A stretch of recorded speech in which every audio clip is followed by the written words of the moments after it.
Bienvenidos a su actividad síncrona número 3 de la unidad curricular Economía Política. Les habla su facilitadora virtual, la profesora Pilar Herrera.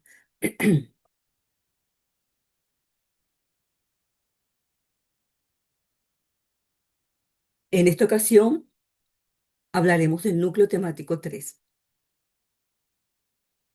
cuya competencia específica es analizar los procesos de integración económica como una herramienta para la toma de decisiones.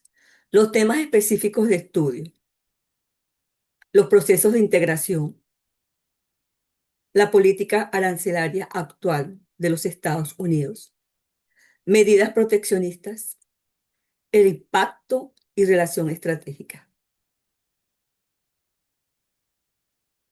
Podemos decir que los procesos de integración es cuando existe una eliminación progresiva de barreras comerciales como aranceles, cuotas entre los países.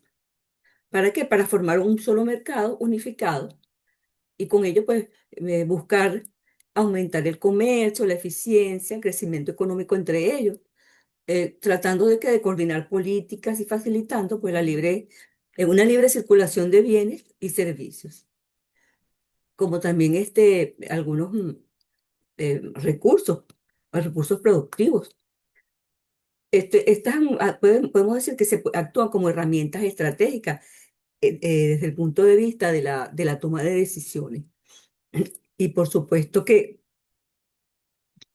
al reducir esas barreras comerciales, se armonizan políticas y fomentan la cooperación entre esos países.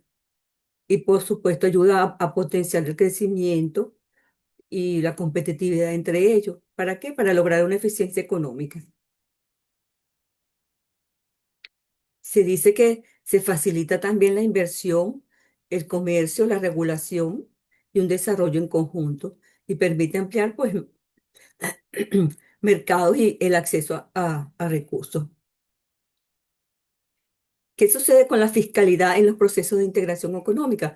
Pues sí, tienen un objetivo: evitar distorsiones en el espacio económico común creado y, por supuesto, atribuirles a la voluntad de las autoridades políticas, para que sean conscientes y que vean que existe una especial ventaja tributaria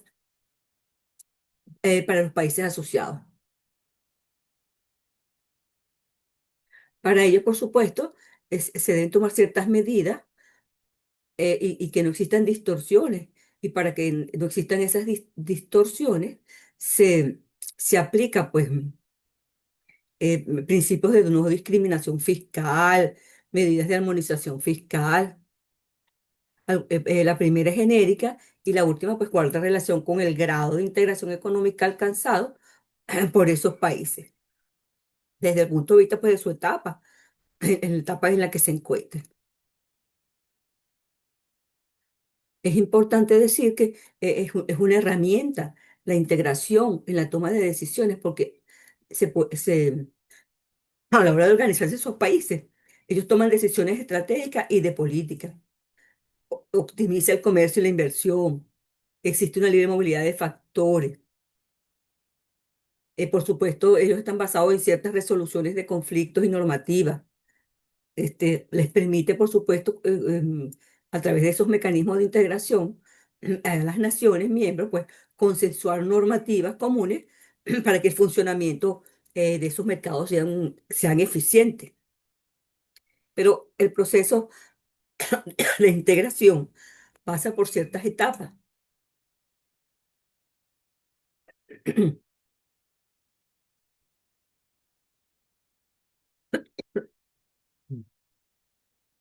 Un momento, por favor. Existe, en esos procesos de integración, pues, decíamos que pasaban por ciertas etapas. Tenemos el primero, un acuerdo preferencial, pues, por supuesto que la reducción, en consenso mutuo, pues, de esos aranceles. Existe también lo que se llama una zona de libre comercio, que es la eliminación de esas barreras arancelarias internas. Tenemos la unión aduanera, que es otro tipo de etapa, que es donde el arancel externo común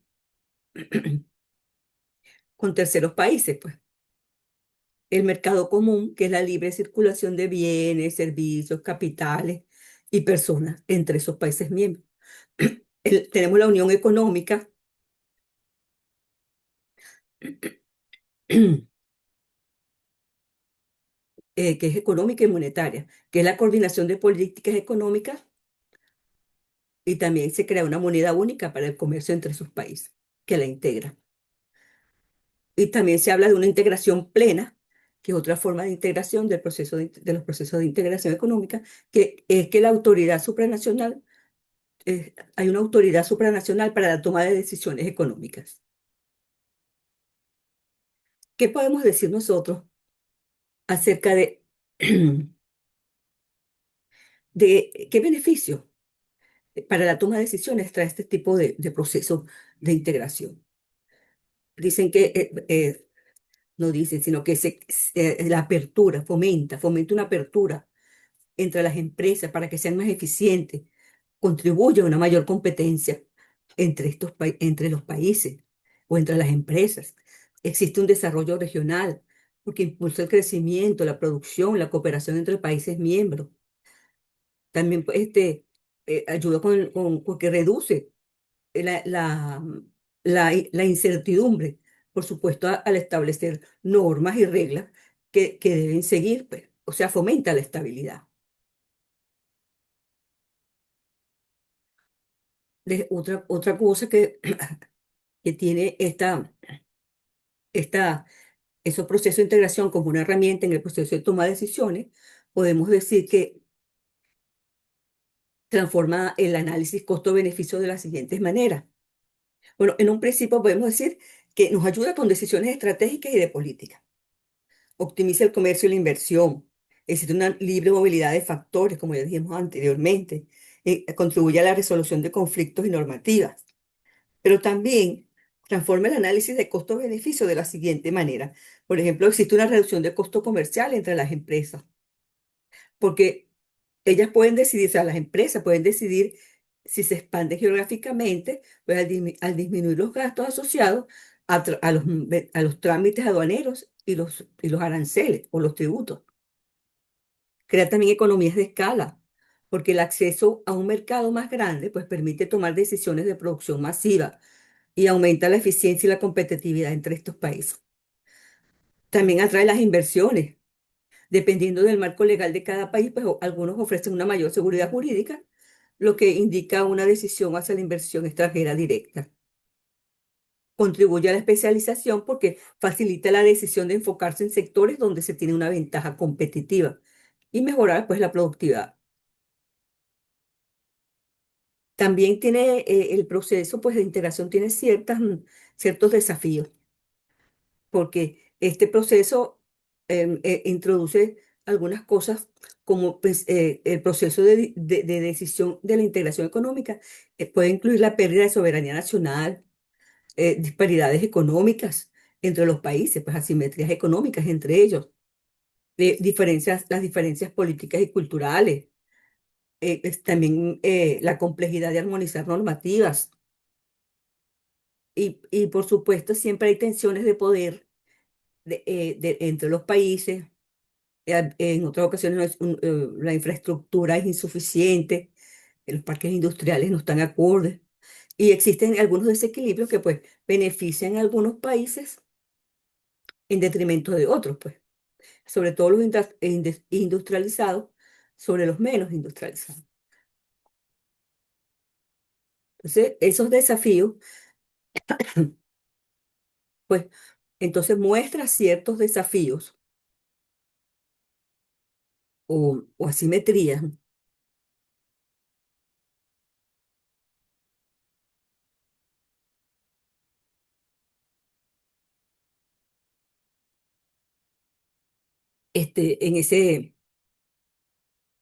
en ese proceso de, desde el punto de vista de las decisiones que deben tomarse cuando se llegan a procesos de integración económica. Tenemos asimetrías económicas y sociales, pérdida de soberanía, como dijimos anteriormente, diferencias políticas y culturales, conflictos de interés y poder, desigualdad en los beneficios, existe un bajo comercio intrarregional, existen desafíos externos.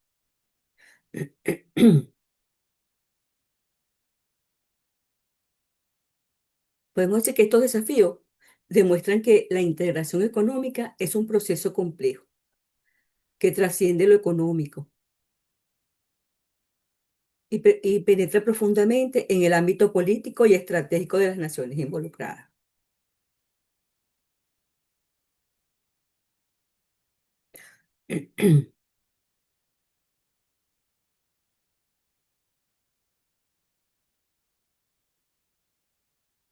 Desde el punto de vista, vamos a hablar de los principales acuerdos de integración económica de Estados Unidos.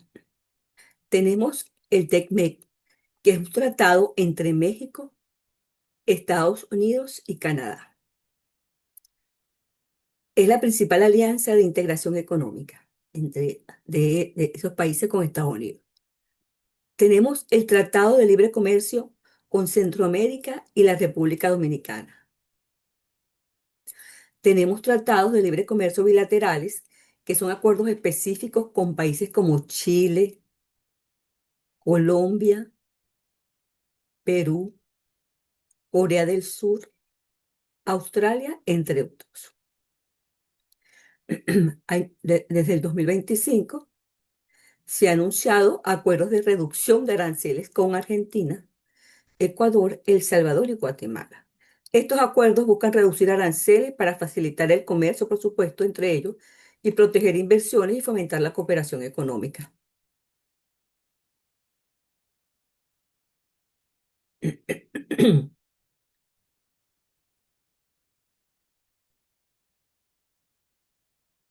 Vamos a ver una comparativa desde el punto de vista de la integración regional versus las diferentes políticas arancelarias de Estados Unidos desde el 25 al 26.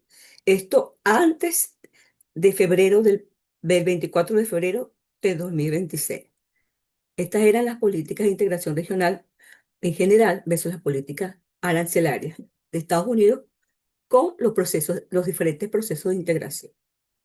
En cuanto al TECMEC con México, el estatus de integración para esa época era la integración profunda. México es el principal socio comercial de Estados Unidos. El arancel aplicado era una base del 10% con excepciones temporales y se mantenían aranceles como el acero, el aluminio bajo la sección 232.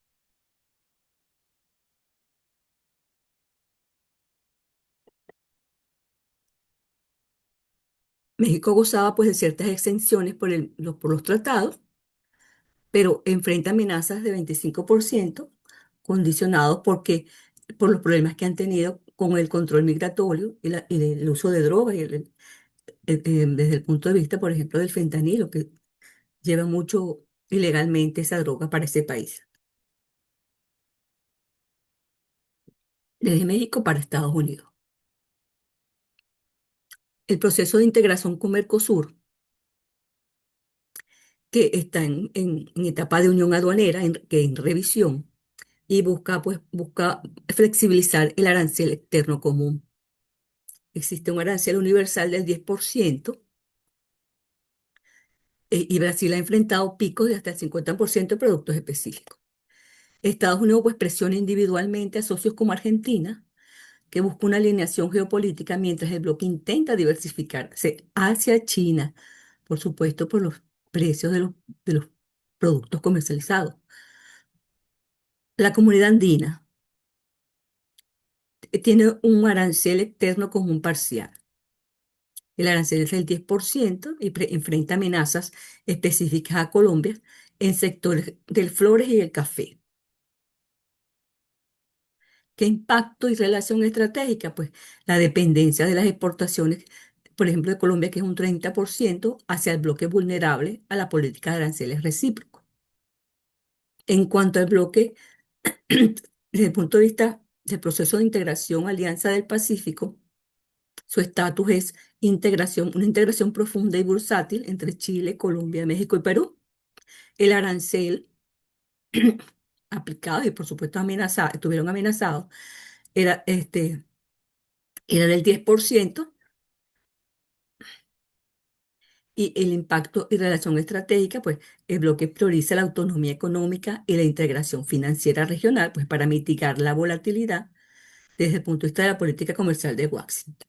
En cuanto al CARICOM, el estatus de integración, pues es un mercado y una economía única que está en desarrollo y enfrenta los aranceles aplicados, amenazados, eran aranceles del 10 al 25 vinculados a acuerdos de terceros países, como Irán y China. El impacto y las relaciones estratégicas con el CARICOM.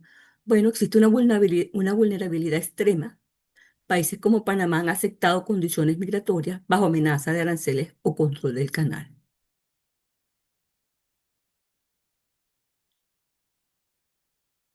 Podemos destacar que para el 24 de febrero de 2026, los nuevos aranceles del presidente de Estados Unidos, Donald Trump, quedaron invalidados. Él los había aumentado.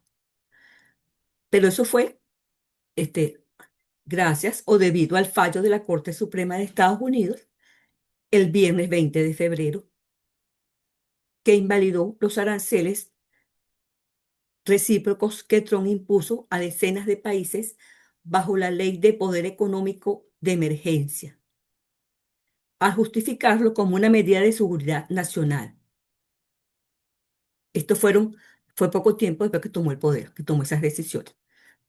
Pero fue invalidada esos aumentos de esos aranceles por la Corte Suprema de Estados Unidos,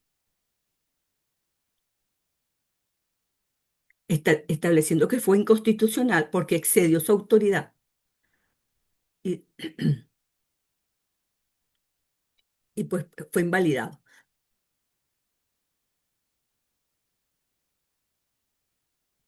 Por supuesto que aunque los nuevos gravámenes del 10% ya están en marcha, pues las tasas aduaneras impuestas por Trump bajo la ley de emergencia dejaron de ser recaudadas, pero fueron recaudadas hasta esa fecha. Desde la medianoche del lunes hasta el 24 de febrero, como un anuncio pues, de la Agencia de Aduanas y Protección Fronteriza.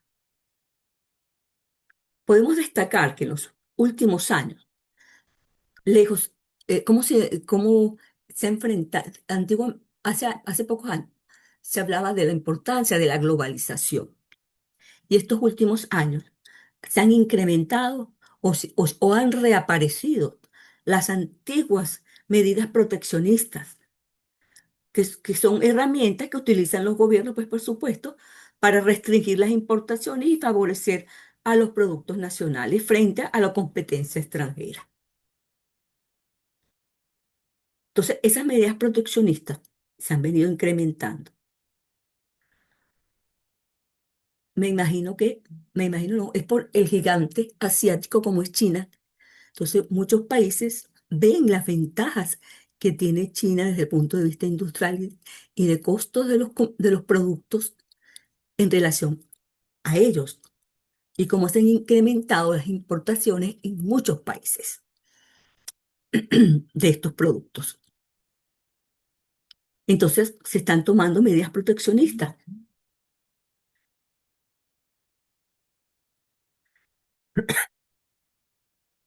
Entonces, el uso de estas políticas, por supuesto, ha mostrado un repunte significativo liderado por las principales potencias económicas. Podemos decir que existen diferentes medidas de política económica. Existen medidas arancelarias a través de impuestos que se aplican a los productos importados para encarecerlos en relación a los productos del mercado local. ¿Como cuáles? Bueno, tenemos el llamado ad valorem, que es un porcentaje sobre el valor del producto. Por ejemplo, el 10% del valor de un producto X. Tenemos el específico, que es una tarifa fija por unidad. O sea, $10 por cada producto X. Existen también medidas no arancelarias desde el punto de vista de medidas proteccionistas, como que no son impuestos directos, pero que sí dificultan la entrada de productos, como por ejemplo cuotas contingentes, límites que son como límites físicos a la cantidad de un producto que puede importarse en un periodo determinado. Tanta cantidad de productos se puede importar. Como ejemplo, otro es el subsidio a la producción nacional. Al subsidiar a la empresa o a un sector industrial específico, pues por supuesto ayuda a reducir el costo de las empresas y por supuesto el precio final al consumidor en el país. Y por supuesto de empresas que estén produciendo en ese país. Y al compararlo con el precio del producto importado, pues es menor. De otra manera, pues una medida proteccionista que, no, que es diferente, que no está relacionada directamente con los impuestos. Pues entonces, subsidios a la producción nacional, que son ayudas financieras del Estado a sus propias empresas para que puedan vender más barato que los extranjeros. También hay normas técnicas y sanitarias que son requisitos estrictos, por ejemplo, de calidad, de certificados fitosanitarios, de etiquetado, o sea, creando o haciéndole engorroso el proceso, pues, de tratar de importar ese país. Y se dice que son barreras encubiertas para que no penetre el producto al mercado nacional. Otros son las licencias de importación, que son permisos especiales requeridos por la autoridad aduanera para autorizar el ingreso de esas mercancías. Eso desde el punto de vista pues, de diferentes medidas proteccionistas que se están implementando. Pero, ¿cuál es el contexto actual y las tendencias a nivel internacional, por supuesto, desde el punto de vista de ese comercio? Pues ese panorama comercial que recientemente se está manifestando se puede decir que se caracteriza pues por un intenso proteccionismo. Pero eso es que debido a las tensiones geopolíticas y la seguridad nacional de cada país. Ese crecimiento del proteccionismo desde hace unos 2 o 3 años para acá, de esas importaciones, son medidas restrictivas. Y según la Oficina Mundial de Comercio, pues entre octubre del 24 y octubre del 25 el valor de las importaciones ha alcanzado medidas restrictivas, muy restrictivas. Entonces, eso ha ocasionado, pues, que ha traído consigo conflictos arancelarios. Y por supuesto, eso ha reforzado la política de Estados Unidos con aranceles punitivos, especialmente contra China a principios de este año.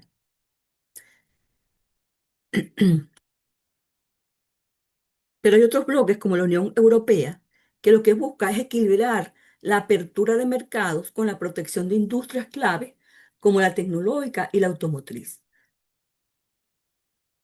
Entonces la Unión Europea lo que busca más bien es equilibrar la apertura de mercados con la protección, por supuesto, de sus industrias claves como la tecnología y la automotriz.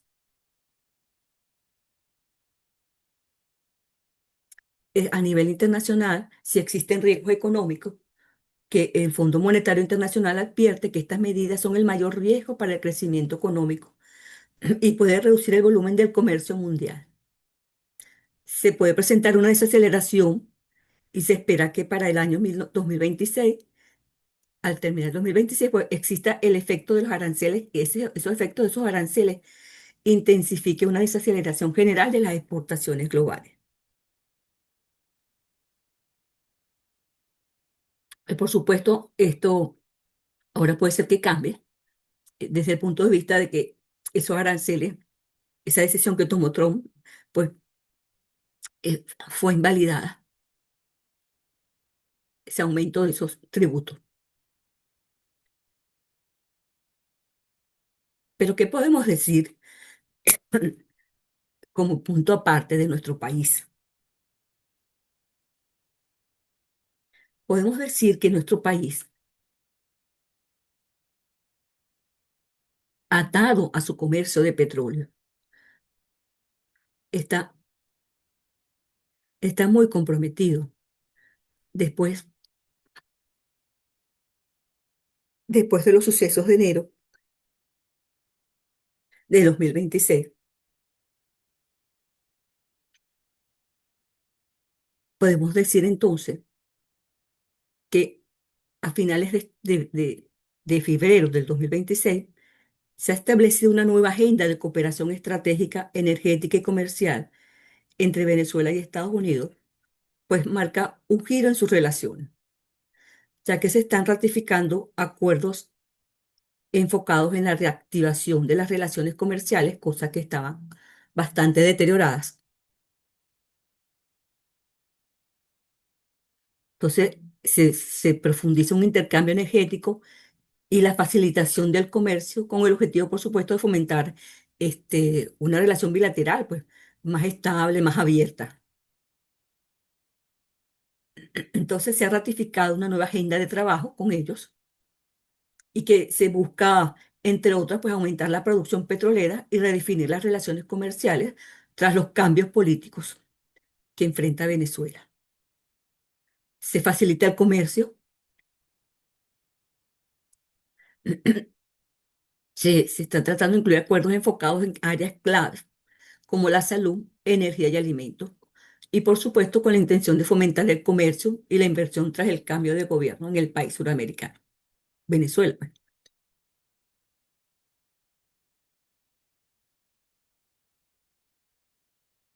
Entonces se está creando pues una reconfiguración de estas relaciones comerciales con nuestro país en relación con años anteriores y que está enfocada pues en la estabilización económica y la apertura de diferentes sectores.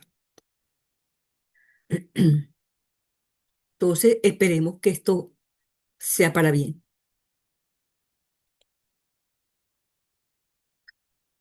Podemos decirles que cualquier sugerencia, duda o comentario lo pueden hacer a través del foro de dudas y sugerencias de la plataforma virtual.